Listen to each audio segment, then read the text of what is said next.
Aménager, construire, gérer en Moselle et Nord-Lorraine, société d'économie mixte, la Sodevam a fêté en 2024 ses 35 ans et ne cesse de montrer son utilité pour concourir à l'attractivité et la qualité de vie des territoires. C'est ce que nous allons voir durant cette émission Sodevam, les territoires en action.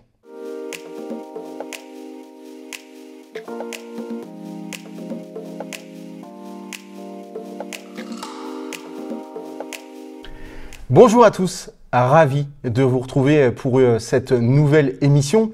Une émission un petit peu particulière, en effet. Ce n'est pas une page qui s'est tournée, mais un livre qui s'est refermé au printemps dernier avec le départ après 18 ans de bons et loyaux services d'Hervé Melchior. Et nous allons en savoir plus, nous allons découvrir avec un grand plaisir son successeur au poste de directeur général de la Sodevam, Emmanuel Hermsdorf. Bonjour Emmanuel. Bonjour Arnaud. Comment vous allez tout d'abord en cette fin d'été? Très bien, il n'a pas encore démarré pour moi d'un point de vue vacances, mais en tout cas très bien depuis mon arrivée à la Sodevam fin mars. Ouais, je me sens très bien. Ouais. Et ben, on va en savoir beaucoup plus sur vous. C'est la première partie, c'est le parcours.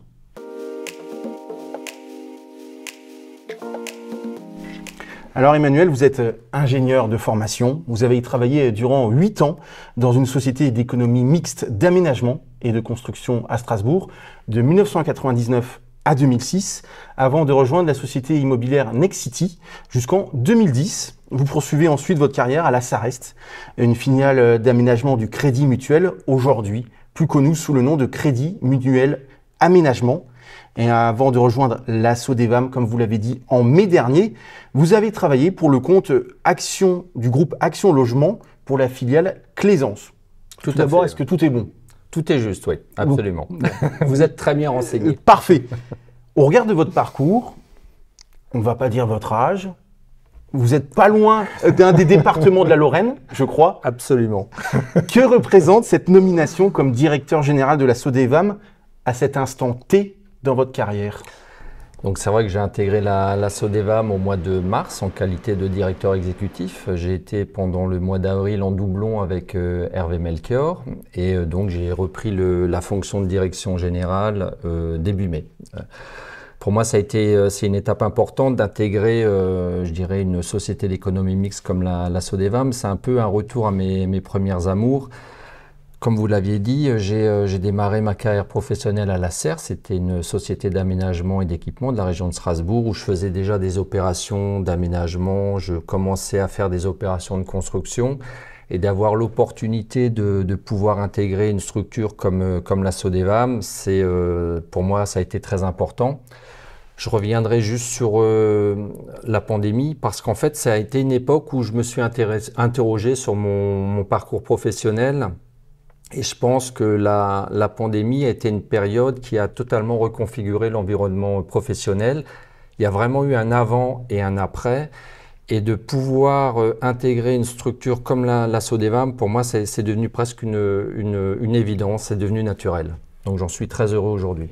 Et comme vous l'avez dit, finalement, vous aviez besoin peut-être de revenir aux sources, puisque vous revenez finalement à vos premières amours avec cette société d'économie mixte qu'est la Sodevam.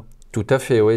En fait, la Sodevam intervient dans des opérations d'aménagement, de construction. On fait de l'immobilier résidentiel, de l'immobilier tertiaire, d'économique. On intervient dans la construction d'ouvrages publics. Dans le cadre de mandats de maîtrise d'ouvrage, on intervient en conseil, en service. Et en fait, c'est une pluralité de métiers qui quelque part, ont toujours été mon moteur. Je l'ai découvert effectivement lors de mes premières années d'expérience professionnelle. Et je me suis construit finalement, parce que ça fait quand même un peu plus de 30 ans que je suis dans la vie active. Et c'est vrai que cette opportunité, la Sodevam, quelque part répondait et cochait toutes les cases pour que je puisse finalement m'y inclure, m'y investir totalement. Alors c'est vrai, on l'a vu, vous avez c'est finalement votre 5e poste à proprement en parler, après ce premier poste à Strasbourg. Qu'est-ce que vous ont apporté finalement les 3 autres expériences pour être justement l'homme de la situation aujourd'hui à la Sodevam? Alors c'est vrai que à la CERS, j'étais jeune ingénieur, chef de projet, donc j'ai découvert mes premières opérations d'aménagement, mes premières opérations de construction. Ça a été une belle époque sous la direction de Robert Adjudge à l'époque, un directeur général qui m'a beaucoup marqué. Après, j'ai effectivement fait mes armes chez Nexity, Nexity Foncier Conseil, leur filiale aménagement. Et je dois dire que chez Nexity, on m'a vraiment inculqué la culture du résultat, mais aussi de l'approche commerciale des programmes immobiliers. Ça a été une belle période aussi, la période 2006-2010. Et en 2010, effectivement, j'ai intégré la Sarest. Alors, c'était la Société d'aménagement des régions de l'Est, une émanation du groupe bancaire Crédit Mutuel. Et en fait, en 2010, la Sarest ne connaissait pas les concessions d'aménagement, ni la production de charges foncières à destination des promoteurs immobiliers. Et je dois dire qu'en presque 14 ans, la Sarest est devenue l'un des leaders de l'aménagement sur la région Grand Est. Et au fil du temps, j'ai eu les fonctions jusqu'à la fonction de direction générale à la fois de la partie aménagement et de copromotion. Donc finalement, cette expérience me permet aujourd'hui d'être relativement à l'aise dans les missions qui incombent à la fonction de direction générale de la SODEVAM. Tout à fait. À l'aise également, puisque entre l'Alsace et la Moselle, il y a plusieurs points communs. Plus sérieusement, est-ce que vous connaissiez le territoire mosellan avant d'y débarquer? Alors, comme vous dites, j'y débarque. Alors, pendant mes études, donc la période 93-96, j'ai fait une partie de mes études, donc mon diplôme d'ingénieur à Metz, au Technopole Metz 2000. Et j'ai passé de belles années, mine de rien. Et après, lors de mon activité professionnelle, depuis 2010, lorsque j'ai intégré la Sarest, j'étais amené à me rendre assez régulièrement sur le territoire de la Lorraine en général, et plus particulièrement en Moselle.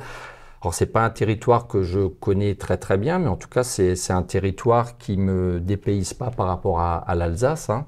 On reste dans le droit local avec quand même, je dirais, une culture et une histoire quand même très proche.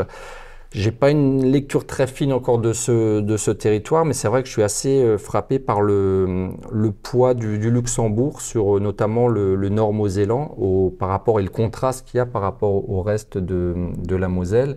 Et ça, c'est une situation que je connaissais pas. On a le pendant, entre guillemets, sur le sud Alsace avec les trois frontières entre la Suisse et l'Allemagne. Mais c'est vrai que le Luxembourg, le poids est beaucoup plus marqué, à un point tel qu'on voit maintenant des résidents luxembourgeois et belges chercher de l'immobilier finalement résidentiel sur le nord Moselle pour s'y installer, parce que quelque part, la France est devenue plus compétitive en termes de prix que leur pays d'origine. Donc ça attire du monde.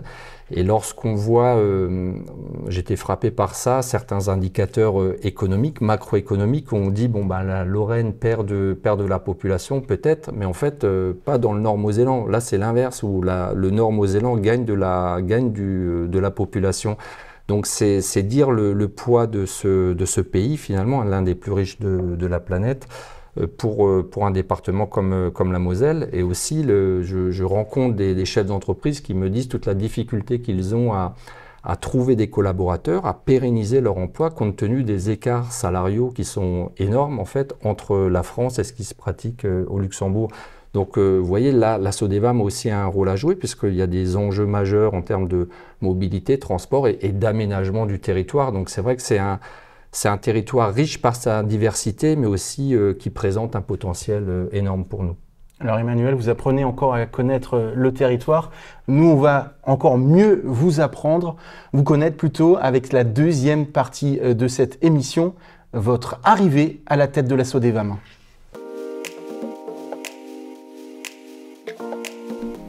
Alors vous en avez un petit peu parlé. Concrètement, pourquoi finalement vous avez choisi de candidater à ce poste de directeur général de la SODEVAM?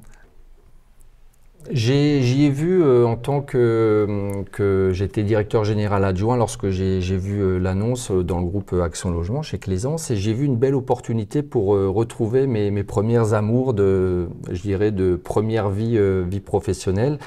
et dans une structure quelque part qui doit réaffirmer son rôle d'acteur stratégique du territoire.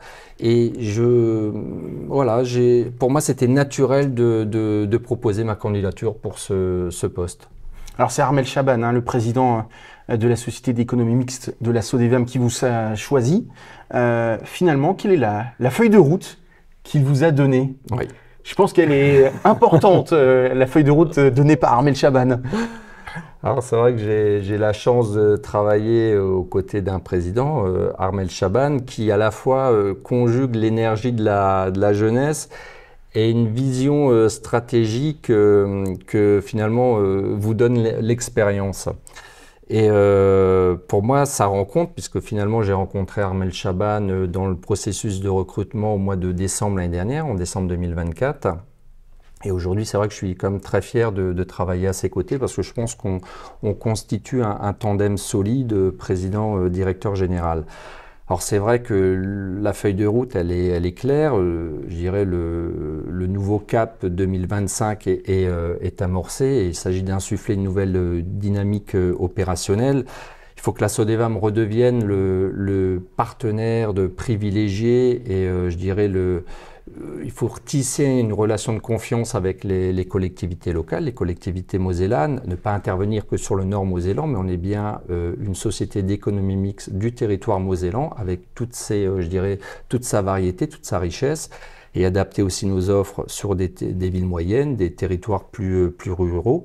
Mais en tout cas, les trois priorités stratégiques dans mes échanges avec mon président Armel Chaban, il y a un premier axe, c'est évidemment la transition écologique et la sobriété foncière. On s'inscrit complètement dans la zéro artificialisation nette de la loi climat résilience. Donc ça, c'est vraiment la première des priorités. Réorienter la SODEVAM sur la requalification de friches industrielles et la rénovation urbaine, c'est un axe majeur qui est déjà initié, mais qu'il s'agit évidemment de capitaliser et développer. Et c'est notre offre. C'est à la fois l'offre résidentielle, sous différentes variétés de logements, du terrain à bâtir aux charges foncières à destination des promoteurs immobiliers, et l'offre économique. On le voit, on est dans les bureaux dans un immeuble construit par la SODEVAM, et ça passe par le biais d'opérations de promotion immobilière. Alors vous êtes là depuis mars dernier, alors on est au-delà des fameux 100 jours, pour reprendre une expression chère en politique. On l'a compris que vous êtes encore en découvert du territoire, que vous avez des priorités, mais là je m'adresse peut-être un peu plus à l'homme derrière la fonction. Comment vous vous sentez finalement dans ce nouvel environnement? Alors, je vais pas vous dire comme un poisson dans l'eau. C'est vrai que le métier, je suis à l'aise dans le métier. Après, c'est vrai que j'ai pas la connaissance fine du territoire. Et en fait, depuis que je suis arrivé, ce que j'avais initié avec Hervé Melchior et que j'ai poursuivi après son départ, c'est déjà de rencontrer l'ensemble des élus de notre conseil d'administration, puisque finalement on a un conseil d'administration composé de 80% de PCI, d'élus, et 20% d'un pôle privé. Donc c'est aussi l'intérêt de cette société. Donc je veux dire à la rencontre de l'ensemble des élus, mais également à la rencontre de l'ensemble des élus sur les territoires sur lesquels, je dirais, la SODEVAM est active, sur laquelle la SODEVAM intervient. Et je me rends compte que beaucoup d'élus me parlent de sujets structurants, d'envergure. Donc finalement, je rencontre des élus plutôt très dynamiques et très entreprenants. Donc c'est plutôt encourageant. Alors certes, en plus on est dans une période un peu délicate dans le sens où il y a des échéances pour les élus importantes à venir pour le premier trimestre 2026. Néanmoins, beaucoup d'élus me parlent de ces sujets structurants et je pense que la SODEVAM est vraiment l'outil adapté pour répondre au mieux à leurs projets dans les mois à venir. Alors l'échéance est effectivement en 2026, ce sont évidemment les municipales. Il nous reste une troisième et dernière partie à cette émission, les projets de la SODEVAM.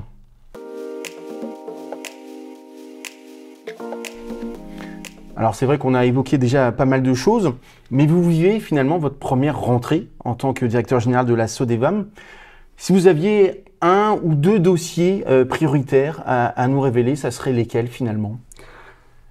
Alors je dirais déjà le facteur humain, il est impératif de fédérer l'ensemble des équipes de la SODEVAM. C'est une vingtaine de collaborateurs, donc dans cette nouvelle dynamique opérationnelle, j'aime bien toujours citer l'esprit agile et réactif de la start-up, et j'aimerais pouvoir véhiculer cette image au travers de la Sodeva. Mais donc, il faut que les collaborateurs s'inscrivent dans cette dynamique et en même temps s'approprient cette culture qui est à la fois centrée, ce que je souhaite en tout cas, sur le résultat et la qualité du service. Pour moi, c'est vraiment important.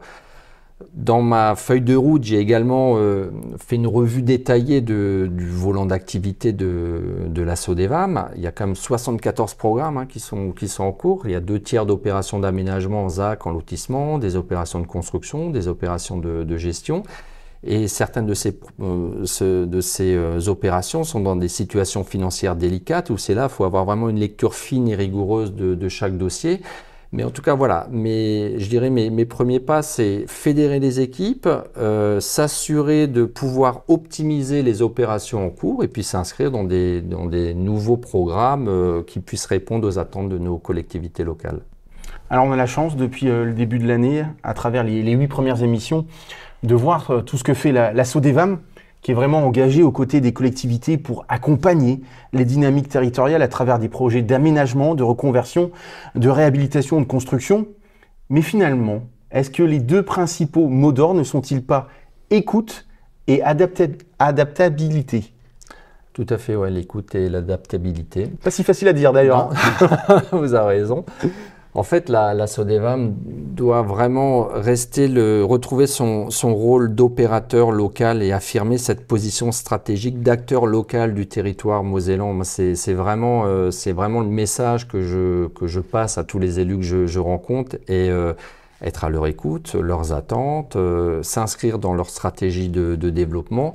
Et en fait, on doit être en capacité de répondre la Sodevam à la fois au développement d'une offre en matière d'habitat sous toutes ses formes, que ce soit en opération de ZAC, zone d'aménagement concerté en lotissement, mais également de répondre au développement d'une offre immobilière technique et économique. Ça me paraît essentiel, avec des sujets aussi d'accompagnement des collectivités, notamment dans des ouvrages plus publics, institutionnels.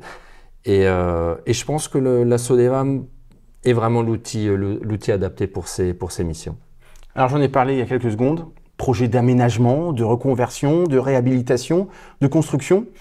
Est-ce que quand même parmi ces volets, si je peux appeler ça des volets, est-ce qu'il y en a un qui prend un peu plus d'ampleur en 2025 par rapport aux autres? Alors la Sodevam, elle a fêté en 2024 ses 35 ans de vie quelque part. Hein. C'est pas rien. Et je pense qu'aujourd'hui, elle a une légitimité reconnue. Elle a de très belles références et un niveau d'expertise que je souhaite en tout cas rappeler à l'ensemble des élus mosellans, de l'ensemble du territoire mosellan. Et je pense que dans toutes les thématiques, dans tous les sujets que vous évoquez, en fait, la Sodevam, elle est aujourd'hui capable d'apporter une offre sur mesure et de répondre sur le long terme aux collectivités locales. On a également des clients privés, mais sur tous les sujets qu'on parle de résidence senior, jeunes actifs, résidence étudiante, du logement intermédiaire, du logement classique en accession libre, d'opérations d'activités tertiaires de bureaux, la Sodevam saura apporter la solution la plus adaptée au territoire dans son environnement tel qu'il est défini. C'est pour ça que je suis très serein sur notre capacité à répondre, mais il faut effectivement travailler sur la relation de confiance avec l'ensemble des élus du territoire. Alors on vous a découvert à travers cette émission et on apprendra à vous découvrir avec le temps. Mais pour terminer, finalement, j'aimerais savoir quel est le style Emmanuel Hermsdorf. On voit que vous connaissez très bien votre métier, mais finalement, c'est quoi la patte? Emmanuel Emsdorf? Alors, ça, c'est toujours la question, disons, difficile, puisque vous me demandez de parler de moi. Pour terminer, c'est normal que ça soit un peu plus difficile. Pour le moment, c'est trop facile. Alors, je dirais que c'est vrai que je suis quelqu'un de plutôt exigeant. J'ai tendance à être un peu pressé, mais disons avec l'âge et la maturité, on apprend à prendre davantage de hauteur sur les problématiques qui vous sont posées. Mais quelqu'un en tout cas de pragmatique, et c'est sûr que je suis quand même très tourné vers l'opérationnel, ça c'est certain. Je m'attache en tout cas depuis que j'ai rejoint la Sodevam à accompagner mes équipes dans les missions qui sont les leurs, dans leurs difficultés. J'ai vraiment, en tout cas je souhaite apporter aussi mon expertise et pour soutenir les équipes. Et bien évidemment, il faut que je parle de mes clients, les collectivités locales, ce sont quand même l'essentiel des clients de la Sodevam. Moi je suis là pour leur apporter un service avec une qualité, une exigence, un travail bien fait. C'est vraiment c'est les valeurs de la Sodevam que je porte et que je souhaite que l'ensemble des collaborateurs portent avec force et fierté.